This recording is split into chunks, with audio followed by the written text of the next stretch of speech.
아멘. 하나님의 주권과 왕의 자질을 이야기합니다. 오늘 본문은 하나님의 주권을 인정하며 살아야 할 것을 강조하고 있고, 또 나라를 다스리는 왕이 갖춰야 할 자질과 그의 중요성을 설명하고 있지요. 1절에서 3절까지 그리고 9절을 저는 사실을 굉장히 좋아하는 말씀 중에 하나예요. 마음의 경영은 사람에게 있어도 매일매일 결정하고 또 결단하고 이렇게 살아가는 것은 사람에게 이렇게 결정권은 있죠. 하나님이 인도하셔도 그때그때 어떻게 할까. 이번에 또 이제 제가 보니까 토요일 날 그 주사 맞으러 오라고 이렇게 했다는데, 주안교회 어느 목사님은 아파가지고 주일날 목회하는데 방해될까봐 안 맞았다 하더라고. 나는 맞았고, 나는 과감하게 맞았고, 그분은 이제 또 그걸 선택한 거예요. 그걸 나쁘다, 맞다, 틀리다 할 수 있는 건 없어요. 그분의 선택이죠. 그러니까 그렇게 우리는 한 걸음 한 걸음 인도되는 삶과 환경 가운데에서 어떻게 할 것인가를 선택하며 매일매일 살아가는 거예요. 그리고 그때 선택할 때 있어서 응답은 어쨌든 하나님께 나온다. 결정은 하나님께 나온다. 그러나 언제나 하나님 앞에 늘 이렇게 물어보면서 여러분들이 꼭 구체적으로 한 걸음 한 걸음 물어보면서 해야 돼요. 세상에 살아가면서 물어보지 않고 내 마음대로 한 것은 내가 책임져야 되잖아요. 내가 책임져야지. 하나님 앞에 늘 겸손하게 물어보고, 이것도 물어보고 저것도 물어보고. 부교육자들도 이렇게 보면 자꾸 자기 생각으로 이렇게 할 때가 많아요. 그게 항상 문제가 돼. 물어보면 문제될 거 없잖아요. 책임질 거 없고. 그죠?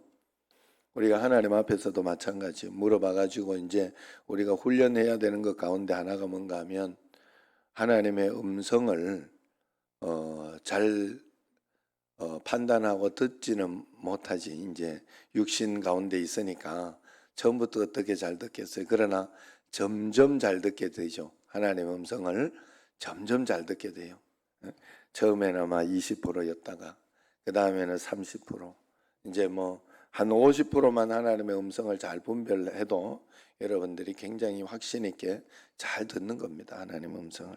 어쨌든 그렇게 해서 하나님의 음성을 잘 물어보며 이렇게 결단하고 가되, 2절에 보면 사람의 행위가 자기 보기에는 모두 깨끗하여도 여호와는 심령을 감찰하신다. 자기 자신을 늘 돌아봐야 돼요. 내가 지금 이것이 다 맞는 것 같아도 과연 하나님 맞습니까? 내가 이것을 하나님을 경외하는 마음으로, 하나님 선하신 하나님의 뜻을 수용하는 마음으로 그렇게 하고 있습니까? 하고 주님 앞에 자기 자신을 꼭 내어놓고 돌아봐야 되죠. 그리고 3절에 너의 행사를 여호와께 맡기라. 그리하면 네가 경영하는 것이 이루어지리라. 그리고 9절 말씀도 제가 참 좋아하는 말씀 중에 하나예요. 사람이 마음으로 자기의 길을 계획할지라도 그의 걸음을 인도하시는 이는 여호와니라. 자, 사람의 자유의지를 가지고 우리는 계획하며 결정하며 살아가는 사람들이에요. 그러나 인도해 주시고 하나님께서 역사해 주시는 분은 언제나 하나님이라는 것을 절대로 잊어서는 안 될 줄로 믿습니다. 그래서 다 하나님께 이렇게 맡기면서, 그래서 늘 내가 하나님 앞에 부족한 부분을 기도하고 부족한 부분을 또 하나님 앞에 내어놓고 그렇게 가야 할 줄로 믿습니다.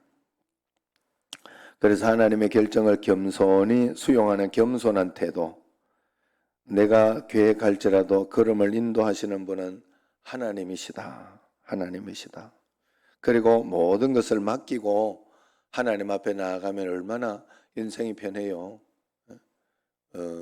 결정은 하나님이 해주시니까 내가 이렇게 해서 이런 상황과 환경 가운데에서 이야기를 했는데 잘 안 됐다.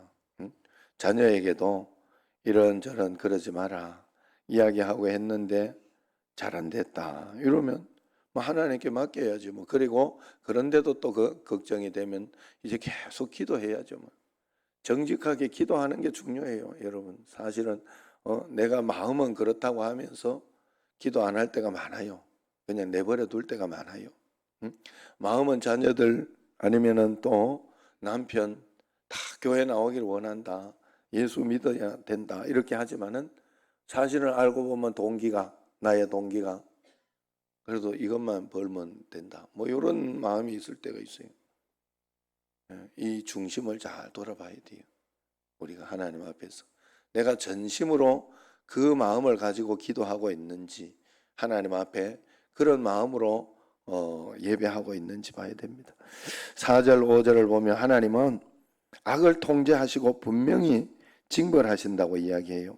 4절도 제가 참 재미있다. 그리고 하나님 앞에 이렇게 참 이런 말씀도 있었네 하고 늘 보는 말씀에 4절 같이 읽어봅시다. 여호와께서 온갖 것을 그 쓰임에 적당하게 지으셨나니 악인도 악한 날에 적당하게 하셨느니라. 사람이 실수하는 것도 하나님께 내가 다 맡기고 하나님 잘못했습니다. 내가 실수했습니다 하고 주님 앞에 맡기고 나면 그것도 역전해서 이렇게 하나님이 좋은 것으로 만들어 주실 수 있는 분이에요. 악인도 악한 날에 적당하게 했다 그랬어요. 악한 것도 여러분 이렇게 저 사람은 정말 너무 나빠 그렇게 하지만 그것도 합력해서 선을 이룰 때가 있어요. 그것이 어떤 때는 필요할 때가 있어요. 그래서 우리는 그것을 적절하게 잘 사용하는 게 지혜입니다. 지혜, 하나님의 지혜. 그래서 언제나 하나님의 지혜를 달라고 해야 됩니다. 교만한 사람이 악을 저지르면 그를 벌하시고 그가 저지른 악한 일로 도리어 하나님은 선한 일을 이루어 주시는 분이다. 완악한 바로가 심판을 받고 이스라엘이 구원받는 출애굽 이야기가 그 하나님을 여실히 보여주고 있는 것이지요. 하나님이 계시는 한 악인들은 하나님의 계획을 마치 망칠 수가 없습니다. 그러니 바로 앞에서도 당당했던 모세처럼 악인들을 두려워하지도 말고 그들에게 굴복하지도 말아야 됩니다. 6절 7절을 보면 악을 멀리하고 인자하고 신실하게 사는 사람을 하나님은 기뻐하셔서 그의 죄를 용서하시고 그에게 평화를 선사하신다 이야기를 했어요. 그것이 하나님을 경외하는 태도이기 때문에 그렇습니다. 하나님이 기뻐하실 삶을 내가 살고 있는지, 하나님 경외하기에 실천하는 인자함과 진실함은 무엇인지 그것을 꼭 우리가 알아야 될 것입니다. 8절과 11절 보면 값진 것은 재물이 아니라 정의이고 천박한 것은 가난이 아니라 불이다 하는 것을 이야기합니다. 재물을 위해 양심을 파는 세태를 경계하고 손해를 보더라도 정직함과 정의로움을 지켜야 합니다. 그것이 하나님을 믿는 사람의 태도입니다. 저도 이렇게 지금 생각을 해보면 뭐 어느 때 제가 대학교 이렇게 가거나 그랬고 한 뒤에 이제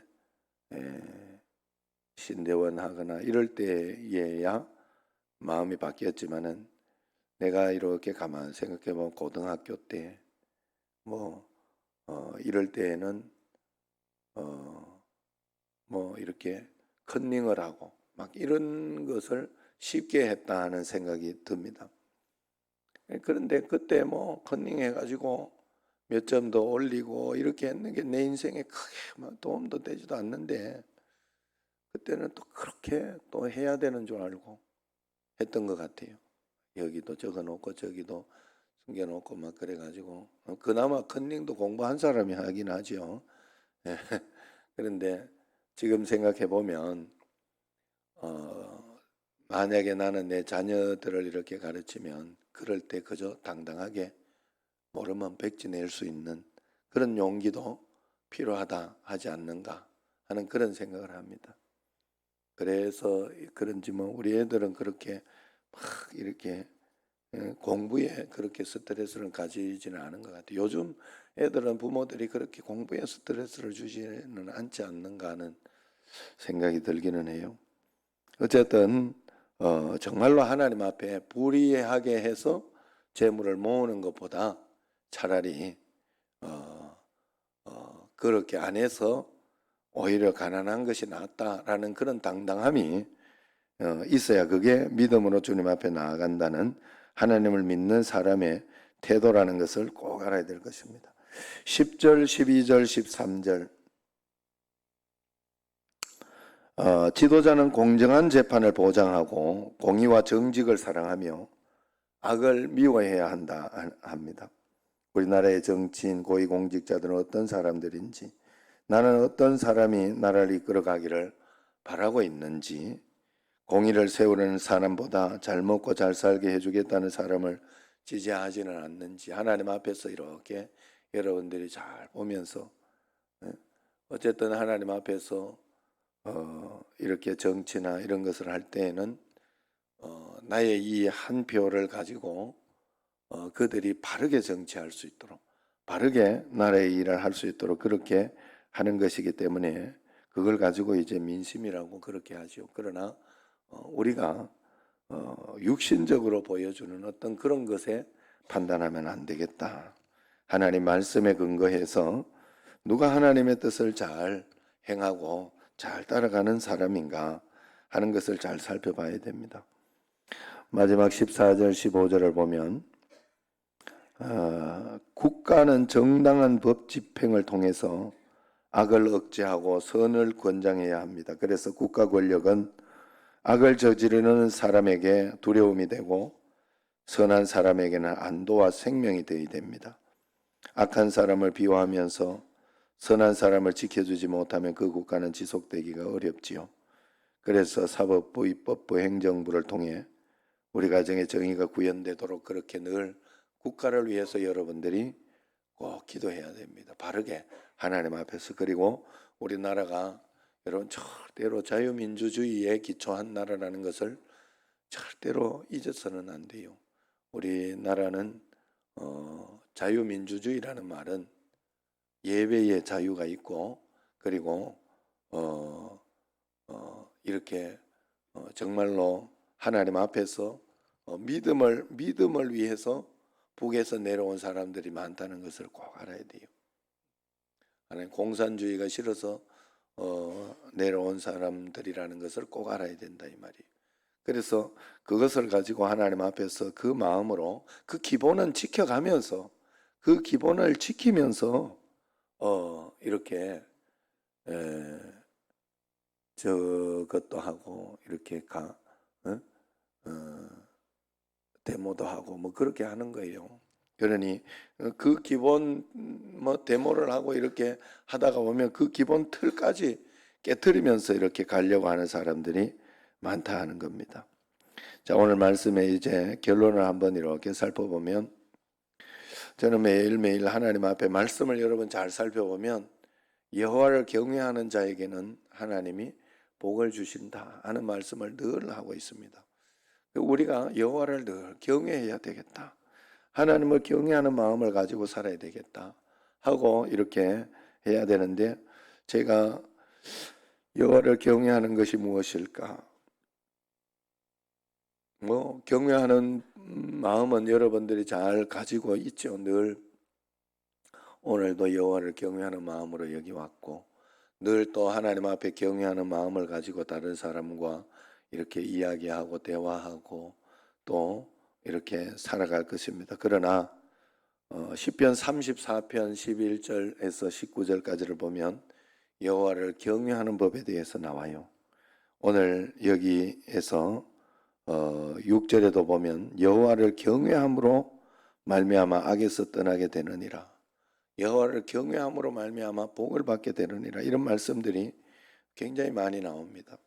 그래서 우리가 하나님께 모든 것을 맡기고 하는 것은 경외하는 마음으로 살아가는 것이다 하는 마음을 가지고 여호와를 경외하는 법을 시편 34편에 이야기했는데 네 가지로 이야기할 수 있어요. 여러분들이 절대 잊지 마시고 자꾸 이것을 늘 기억하시고 또 생각이 안 나면 시편 34편을 보시고 11절부터 여호와를 경외하는 법을 내가 가르쳐 줄 테니까 이리 와봐라. 그러면서 가르쳐 준 거예요. 첫 번째가 혀를 악에서 금하고 혀를 이야기해요. 혀. 하나님을 경외하면 혀를 잘 놀려야 된다 이 말이에요. 말하는 거 이런 거. 일단 여러분 사실은 막 입에서 나쁜 이야기 나오고 속상한 이야기 나오고 이렇게 하면 나와 함께 계신 하나님을 무시한 건 분명해요. 하나님이 지금 내 성질보다 하나님이 함께 계심보다 내 성질이 우선되어 있는 거예요. 그래서 혀를 악에서 금하라 그랬어요. 그리고 거짓말 하지 말아요. 다 보고 있으니 거짓말 하지 마라. 요게 하나 첫 번째 경외하는 방법 중에 하나. 하나님을 경외하는 거. 그 다음에 두 번째는 착하고 좋은 마음으로 화평을 찾아 따르라 했어요. 화평을 찾아 따르라고 했어요. 착하고 좋은 마음 가지고 여러분들이 그 두 번째 이 착하고 좋은 마음 가지고 서로 싸우지 않으려고 하는 것도 굉장히 중요해요. 요거 보자 하고 이렇게 끝까지 막 원수를 맺고 이런 것은 하나님을 경외하는 모습이 아니다 하는 거예요. 그 다음에 세 번째는 하나님을 경외하는 사람은 부르짖어 기도하는 사람이라 그랬어요. 기도 안 하는 사람은 어떤 일이 있어도 하나님을 경외하는 사람은 아니라는 뜻이에요. 꼭 여러분 매일매일 어떻게 해서든지 하나님 앞에 더 기도만 열심히 하시기 바랍니다. 그러다 보면 해답이 나오는 줄로 믿고 마지막으로는 기도하되 통에 자복하면서 기도하는 사람을 찾고 있어요. 회개하며 기도하는 사람을 찾고 있더라 하는 거예요. 성경에 그래 나와요. 그게 하나님 여호와를 경외하는 거예요. 여러분 꼭 하나님 앞에서 매일매일 경외하는 삶을 꼭 살아가시기를 바랍니다. 그럴 때 하나님께서 마음으로 내 길을 잘 계획할지라도 그 걸음을 잘 인도해 주시는 줄로 믿습니다. 기도하도록 하겠습니다.